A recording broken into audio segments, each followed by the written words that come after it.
Welcome to this week's Journal Star Sportswriters podcast. I'm sports editor Wes Hewitt, and we're here talking preps, hoops again with the Journal Star's Adam Duvall and John Camosa. Hello, hello. How's it going? It's not officially March, guys, but you know we developed an unquestioned case of the madness. Yeah, or Marchinitis. I like it. Yeah, we caught it. Whooping cough. Whooping cough. All right. I have more. I'll hear one more. This was pretty gross. So, dribbleria. I like that one. I'm sorry. I like that one. Hepatitis B ball. Okay, there we go. Boys recap. We had a nice big upset last night. It's a huge upset in Class 4A regional semifinals. Pekin coming into that game. Won in 9 out of their I think 10 out of their last 11 games. And shocking Normal Community. Right. 58-54. Class 4A, number 3 ranked Normal Community. That was a huge win for Pekin, but I mean all the things a coach would love to see, they did. I mean, knocked down their free throws, hit their threes. They had, 4 guys in double figures. So, yeah, in the fourth quarter, Pekin was actually up 11. They're up 43-32 with 6:39 left.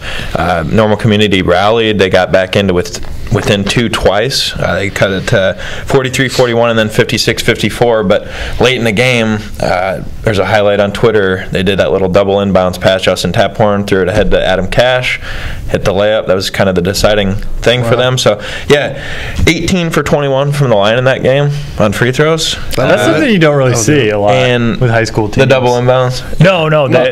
How well they shot at the free throw line. Oh, at the free throw line, yeah. But the more impressive part of that, just seeing it in the box, 18 for 21, 11 for 13 in the fourth quarter. That'll do it. That'll win a lot of games. So, they had Max Jones was 6 for 6, Brady Grassoff 4 for 4, and Tyler Durr was 3 for 3. So Tyler Durr, that was a really big breakout game for him. Scored 8 of his 14 in the first quarter.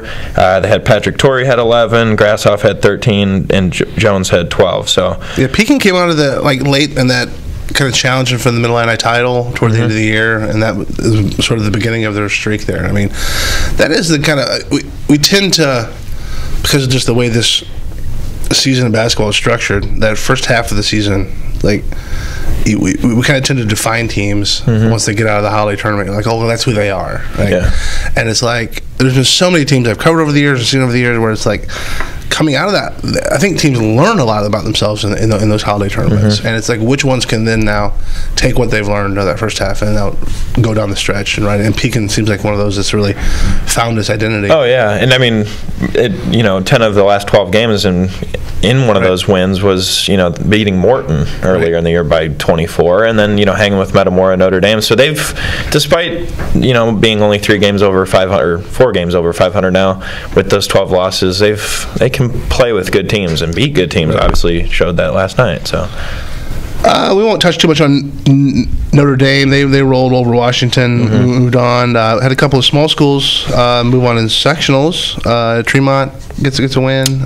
So Tremont, after Riverton upset Williamsville, they hosted their own sectional there, and Tremont, they had a nice win there. So when Tremont's clicking with their, they get 4 guys in double figures, that's when they're the most dangerous. So Landon Fletcher last night had 18, Tim Rice had 16, Silas Israel had 12 and 7 rebounds, and then once again, just like they did against Quest in the regional title, just knocking free throws down late. Silas Israel knocked a couple big ones down, and then Titus Thompson was basically this, deja vu from the regional title game, those 2 guys hitting free throws. So, yeah, Tremont, they're going to be a tough out, and then they'll play the winner of Pleasant Plains and West Hancock for a sectional title there. So, and then a couple other who else moved on for us? Bureau Valley and Fieldcrest. Bureau Valley, Fieldcrest won. So, yeah, Fieldcrest is in, and I think that'll be kind of an intriguing sectional title there at Peatone if El Paso Gridley wins for our area schools. So. But we did have a couple teams bow out. Upstart PCS. Yeah. So sorry, John. I'll have to talk about them on the losing end now. But Peoria Christian, check the bingo. Hold on, and check IVC and EP still playing hoops after PCS. So yeah, correct. Of course, they both. And I'll get a chance. I'll get a chance to go cover those guys tonight. All so right. I get to so go listen and go out to EP to meet our man John Camosa. Yeah. So that game for Peoria Christian. They ran into a really good Concord Triopia team. They were 30-3 going into it. That Triopia state ranked. They were only down 24-20 at halftime, but it's kind of been the case for them this year. That third quarter, just getting shots up, but just couldn't find it. So they got outscored 15-6 in the third, and then from there was kind of Triopia kind of rolled with it. So just a tough second half for Peoria Christian in their season, up losing 60-44 in that one. So. And another upset similar to Eureka girls last week, or a couple weeks ago, get nipped. Weathersfield, the number 2 team in 2A. Yeah, Weathersfield, 1A. So 28-2 going into that game. Yeah. Just been playing solid all year. Been on their streak and bowed out to Newark, 50-48. We talked about Colton Quaggalo had 20 for him last night, but just not enough. That Newark's got a really good team there. So a good season for Jeff Parsons and his group, though. They played really good, up until that game. So. All right. Go over to the girls' side here. Last week we had Lewiston. They capped the small school season with the third place trophy. Adam, what any takeaways from that weekend? Well, I'll kind of flip the script on you, and Me? you were there. I was there for that semifinal. That semifinal, and I saw them earlier in the season against Brimfield, and they really defend, get up on you, force you to make mistakes, and then convert on transition buckets. Right. We were talking prior to the podcast. Sydney Schaefer, she's oh man, that's the first time I saw her play. Yeah, and she can fill it up. Oh, I love it. Yeah, it was one of those players that it reminded me of, she's sort of it wasn't a surprise. I covered Lewiston back a generation ago, and they're still running the same stuff, it seems like, and it's just a full court press bringing on you. And that being said, that Danville Schlarman team was pretty incredible. NAIP Peoples going to Notre Dame, the Brown girl going to Xavier. While I'm thinking about it, I'll give a hat tip to our Jackson White, who works for West Central Sports Galesburg paper, covering those games for us. I went down to do a column on Greg Bennett, who I've known for the longest time. Peoria native? Yes. Yeah, people were saying he's from Dunlap. Well, he was in Peoria first. He moved to Peoria when he was 6, and then moved out to Dunlap later in his middle school or so. But, I think his first year as a head coach was my second year covering high school sports for the Journal Star. So anytime I needed a quote or something interesting story, I'd call Greg, and we'd have an hour-long phone conversation, and I'd get 5 words in, and you'd ask him one question, and it just spins off into topic after topic after topic, filling up notebooks with him. But Schlarman was a great team, and as good as Lewiston was, and Lewiston was head and shoulders above even the other 2 teams that were there. They play that team 10 times, they don't beat them. Yeah. Schlarman was just really, really good. And they came at you, didn't stop. Lewiston probably should have been leading at halftime of that game. It was 18-15, and then they went on a little spurt, right? Yeah. It was down 6, I think, at half, and I think if they hit a couple of those open threes, but Schlarman just shut down everything in the second half, and just, even to get to the point where I'm like, maybe just step in front and take a charge. These girls are just going to the basket. Just a level of hoops talent that you just don't see at the 1A level. Yeah. And there wasn't much they could do. Were you going to mention that quote that Bennett had from Jackson White? Which one? I don't remember. The one where they got girls going to Notre Dame and we have kids going to Spoon River College? Yes. That sums it up. That sums it up. But Lewiston, man, some great, just such a loose locker room. I didn't go into the locker room, don't get me wrong, but I meant from a general standpoint. I sat with Greg and the girls before the game, and just during the game, watching them, observing them. So I had the luxury of not having to necessarily cover the game. I could just watch the thing, and man, just kept it like they were smiling and laughing, and kept it in perspective. And I've always loved that. I said this to these guys over the years. I said it to everybody. Nothing gets to my heart better than a coach who keeps perspective on life, because high school sports is important, but it's not the most important thing. Right. Absolutely. He loved pointing out that, like, and I didn't verify this, so I never wrote it, but it's like he said that he has like the valedictorian of like he has the number one in the class of like all of the classes play hoops for him in there, and so he just loves tooting the horn of those girls about off the court things. They're great students, they're great people involved in the community. Like, it's just so much more than about basketball in Lewiston. I listened to the call because the IHSA has a conference call with all 8 coaches, 4 from 1A, 4 from 2A, and yeah, he was just reading off the resume of most of these girls. Okay, they're in Key Club and Student Council and National Honor Society, and she has a 4.7 on a 4 scale, and yeah, you're right. He's just, he's like a plays in the band, and a proud. That's a great way to put it. Proud dad to a lot of good basketball players over there. That too, on top of it for sure. We'll switch over to the bigs though. We got a big. We can talk a little bit about the Morton Richwoods game. Yeah, the game. We were remiss to ignore it. Yeah, no. It was back and forth, and within the last, I felt like within the last 10 seconds of the third quarter, the momentum swang twice. So Richwoods went up 8 on a breakout layup by Tiana Johnson. Morton came right back right before the half, and Lindsay Dullard hit a running, banked in 3. Those of you that have been to IVC know where the Ghost is. right at the Ghost, banked it in, and then from there, Morton hit back-to-back threes on possessions. Richwoods missed 3 free throws in a span there. Tinley Dowell hit a 3 to put them ahead for good.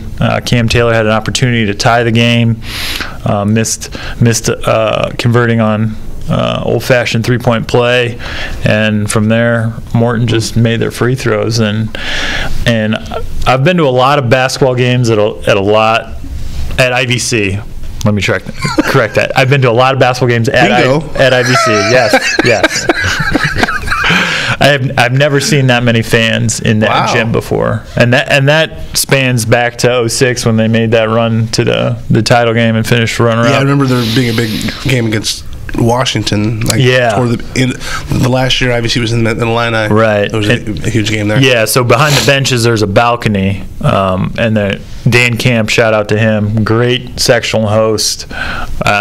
In fact, any site that I went to this postseason, unbelievable hosts at Roanoke Benson, down at Manual, IVC, Coal City, all those places that I went have been incredible hosts to the media. But there's a balcony, and there was 3 deep behind me, people. Oh, wow. Yeah, so it was standing room only. Yeah. Wow. And that just speaks volumes about the caliber of girls basketball in the area, and how it's sustained for the last, 4 years. Well, I think we're sort of like among us sometimes in the media or in the newsroom, we're talking, lamenting sort of the downswing of boys hoops in the area. That we're sometimes kind of forget to realize that we're at a huge upswing in girls hoops in this area. Absolutely. I mean, they're going to look. These Richwoods and Morton teams are going to look back, and we're going to look back on this era, this little 5 or 6 year window, and realize that they class for class, that Richwoods and Morton might be the 2 best teams in the area, or squeeze into the state. Right. Oh yeah. I mean, you mix it in the 4A girls and Danville Schlarman and stuff, but it's like they're there. They're there. Yeah, I actually ran into Greg Stewart. He was a former beat writer right around the time of Manual, and it was like the all area team in the late '90s. It was like, which all stater do you keep off the first 5? Because I mean, it was Frankie and and Marcus and Serge and Joey Range and Vershaw and AJ, and the list just goes on and on and on, and I have a feeling that we'll look back on that 2013 to hopefully for the next few years, and be like, oh, that was the era that Peoria area basketball was. Well, I think you could probably fill your first five with all Richwoods and Morton girls and not be that far off. No, absolutely, that's for sure. All right, well, we're going to look ahead a little bit. We could have, assuming that El Paso and Elmwood win tonight, 5 area teams playing for sectional titles on Friday. Plus, we'll have two juicy matchups in 3A with potentially Notre Dame against Richwoods or Morton, Metamora against EP. Tonight. Bingo. EP Bingo. Metamora tonight with the winner playing Manual or IVC. We can't stop saying it, guys. Anyway, regardless of what happens, we're going to have 2 3A matchups with Mid-Atlantic or Mystic or Big 12 teams in them, Peoria Big 12 teams in them. Yep. Seems like I didn't think we'd have this many teams alive at this point, to be honest. I didn't think so either, but I mean, that's the joy of the postseason. Teams just start playing hot at the right time. Honestly, as loaded as that Tremont Regional was, anybody could have came out of that, and that it seemed like that just prepped Tremont for set them up for a tough test, because you get out of that alive and you can make a pretty deep run. So, the thing is, and I'm not ragging on four class. I will, but not now. But that is sort of a byproduct of the 4-class thing, where just because they got to sort of piece all these people together and put them at places across the state, teams leak through all the time. Teams that surprise, get hot, shoot well, and then all of a sudden you got 5 teams in a sectional, and we could have a situation where we have Fieldcrest against the Bureau Valley in a super playing each other. So, some interesting. What's the one game that what's the one team that sticks out right now as far as for Friday? Yeah, small. We'll say small. Right now, as far as just how they're playing, I like Tremont's chances to potentially make it to state. Honestly, as good as they're playing. Like I said, I watched them against Quest. They just push the ball really well in transition. They make the extra pass. It's not one guy. It's not 1 or 2 guys. They got guys that can fill up a score sheet. They hit their free throws. That's to me, that's the most important thing. If you're playing close games in the postseason late, you got to hit your free throws down the stretch, which they do. They play really good defense. I mean, this Pleasant Plains or West Hancock, I haven't seen much of them. I followed up on Plains a little bit on that channel 1450. They do a good job of all their videos on there, but Plains looks good. So if it's them or if it's West Hancock, so be it.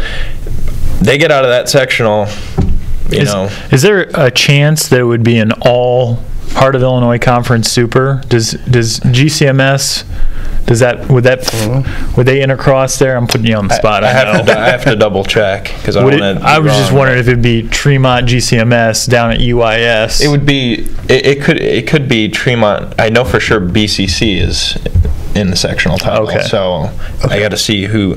Yeah, I got to double check on that. But that could be a potential matchup, Tremont BCC, and we've seen how good BCC's been all year too. So, and they finished what, 3rd in 3A last year? Yeah. Well, that right now Tremont sticks out, and another team, if Elmwood gets out of this sectional at Lewiston, beats, if they win tonight against Camp Point, they beat Triopia, who's a very polished team. I like their chances too. So those 2 teams get in a super, and anything can happen. We'll move over to 3A real quick.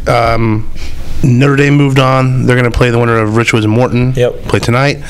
In East Peoria, you got Manual and IVC playing, and then Metamora EP. Which, in those 2, the Macomb Regional, East Peoria Regional, which 2 teams are standing left at the end, do you think? I'm going to go with Notre Dame at Macomb, and I'm gonna roll with Metamora here. There you go. Look at that. Metamora, like I mentioned on the last podcast, I believe, they're healthy now, and this is, excuse me, I caught the March Madness cold. Hepatitis B ball? I've had that for a week now, so I know it's coming up. But no, Metamora, they're healthy. they're healthy. Joe Nayland's one of those guys that, the start of the season, and we said it was Dietz and Havens. Joe Nayland's been that guy that stepped up, been their scorer all year. They play really good defense. They move the ball well. They hit their shots, make their free throws. That's the type of team I like to get out of there, and I think they did. If it was a Manuel Metamora, if it was a Manuel Metamora rematch for the title, Manuel did clip them earlier in the year, so I think Metamora would want that one back if that's the. But we're going to see tonight because East Peoria beat Metamora. That's right. Not that long ago, a month or so ago, and how's Thomas Hall playing? Is he fully Thomas Hall? Yeah, recovered. He's recovered. He's not going to go get you a ton of points right now. It seemed like he's back, just kind of taking his time still. But he's that guy that plays good defense, gets you rebounds, making dives for loose balls, like I said. So, but he can get you points if you find him down low. So he's obviously his big post presence for him. But yeah, they're with the senior leadership with Havens. He's one of the best point guards that I've seen in person this year. Just as how he can basically control a game without having to be this takeover scorer. He just makes a good pass and pressures on D, and they're going to be a tough team to beat. But East Peoria could pull the upset. IVC. Jalen Parker, East Peoria. Yeah, and then to give people an idea how it's sort of going to play out, those two regionals would not face each other. They're kind of split up next week at the Peoria sectional. It'll probably be that EP Survivor will be probably taking on Rock Falls, fifth in the state, I believe, and then the Notre Dame winner will probably take on Galesburg Dixon, whoever survives that regional in Freeport. And those games are next Tuesday and Wednesday, and then the title is Friday.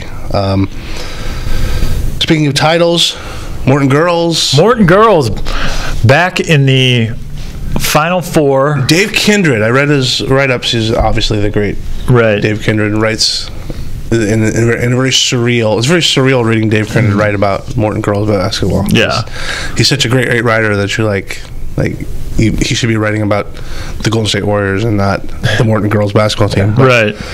He said this team is better than the ones that won 3 straight. They're there for the 5th time in 7 years. They three-peated, 15-17. They have two bona fide Division I players and a third who's a freshman, Katie Krupa. She has an offer. She'll be a Division I player. Yeah, well, she has an offer from Bradley right now. But my preview for Friday's paper will talk about Lindsay Dullard and Tinley Dow. Both, they're on the big stage and they know what it's like. And Tinley hasn't, I'll share a little part of my story. Tinley Dow will actually, in her career, she'll finish playing more games at Redbird Arena than she will at any of the Middle Illini schools. Wow. That's wild. That's crazy. So, yeah. But, and they're going up against a really good Nazareth Academy team who finished as runner-up last year. They're 31-3, just like Morton. Their 3 losses came to Bennett, who's in the 4A Final Four, Chicago Simeon, and Chicago Whitney Young. So Nazareth has a chip on their shoulder, but I'm not betting against Bob Becker and the Potters. I mean, last week I took Rich Woods, but I'm Morton all the way. Yeah. All the way. So but we even in picking that, we've kind of said that whoever sort of breaks free from that sexual morass is probably going to win the state title. Absolutely. Absolutely. Just how consistent they've been. Another stat: the Morton seniors are 22-1 in their postseason career. Wow. So that's wild. Yeah. Again, and it goes back to what we were talking about earlier about that 90s group of manual guys, where it's like similar. The stats you're rolling out for those Morton girls is just similar to Sergio going. What did he go? 32-0 or something? 32-0. Postseason in his career. Yeah. Something like that. Which is unbelievable. It is unbelievable. All right, well, we're going to end up here in honor of Pekin's huge upset. Go Dragons. Dragons. We're going to go around the table here and pick out upset that we remember from either our childhoods or maybe a little as we covered stuff. We'll start with Duvie over there. Probably has something to do with IVC. It does, yeah. In fact, it does. And it's not a postseason upset. It was a regular season game. It was the 2001-2002 season. Yeah, Chris Simpson, I think it was. Name. Jeff Carlson. Yeah, I believe. So I think it may have been the 2000-2001 season. Playing Olympia in Chillicothe, down 8 with 8 seconds to go. Yeah. They scored 9 points in 8 seconds. Phil Peacock hit a 3. They got a steal. Chris Simpson hit a 3. They got another steal and another. Yeah. Chris Simpson hit a 3, and they walked it off on Olympia. Wow, that's wild. That's a big game. Joko, what do you got? Well, yeah, I feel like there's probably some that I've missed. I feel like sure. There's obviously, so right off the top of my head, I thought about this, right before the podcast. The one that kind of stuck out in recent years was Manual had that really good team. I think DeMonte was a freshman. DeMonte Williams, freshman or sophomore at the time when Morton beat them at their own regional. It was a regional title game, 44-43. And then, that was Jarrett Brown's first year, I believe. And I think they end up they got to the sectional championship and lost to Notre Dame. That was the year Shea Feehan and Notre Dame made it to the Super. So, I thought, right off the top of my head to think of one, that was a big upset because Manual was kind of favored to get out of that regional. And I feel like Manual had just gone to the Potter Dome like maybe the last week of the season and blown them out. They did, and that's why I think that's what added to the upset factor is like, wow, you turned it around and then clipped them. I think there's some heroics late. I think they got a late bucket or a block or something towards the end. So, all right. Well, speaking of Shea Feehan, after this podcast, I'll be going over to talk to the little shout out to the Eureka College men's basketball team in their first NCAA appearance. I'll be writing a column for Friday's paper on the Red Devils, so look out for that. My upset, of course, has to do with East Peoria. 1995 River City shootout when they beat Manual for the title. It was a title. It was a title at school when I was. That's what it felt like. Because actually, I think they probably should have won the game in regulation. Vershaw hit a running 3 that counted as a 2 and forced overtime, and then they won in overtime. Of course, we won't mention the 2 times after they played and lost. And got their hearts broken by Frankie. They lost the River City shootout matchup the following year. It was a decent game, 56-44, I think. And then the dagger with Frankie shooting at the top of the key in the sectional title game. Was that at the buzzer? Yeah, at the buzzer. Yep, tied. I think Frankie turned around the next year and did it to Duke at Illinois too. Like it was a similar situation where it was tied and he just was 5 feet behind the three-point line, just threw it up. Yeah, there was a nice before we wrap up. There was a nice discussion on Twitter, and I know you chimed in. Our friend Michael O'Brien from the Chicago Sun-Times said unapologetically that Frankie Williams was the best high school player that he ever saw. And I mean that's something for the amount of high school hoops and the amount of players that have been through Chicago that Michael O'Brien has seen. So to even be in the top 10, let alone is even but then to send him up to where it could be the top spot. Pretty amazing. And I was talking with the venerable Joe Bates before we got here, and we do kind of forget how good Frankie was because he did get lost in the Serge Griffin stuff, but he had that. He was so smooth. He just made things look so easy. But that's it, guys, for this week. We're going to wrap it up. Visit pjstar.com/preps. Follow us on Twitter at pjstarsports, and make sure to use the hashtag PJSpreps. For all the latest in high school sports news, for Adam Duvall, John Camosa, I'm Wes Hewitt saying go EP, go IVC. Sorry, PCS. Bye.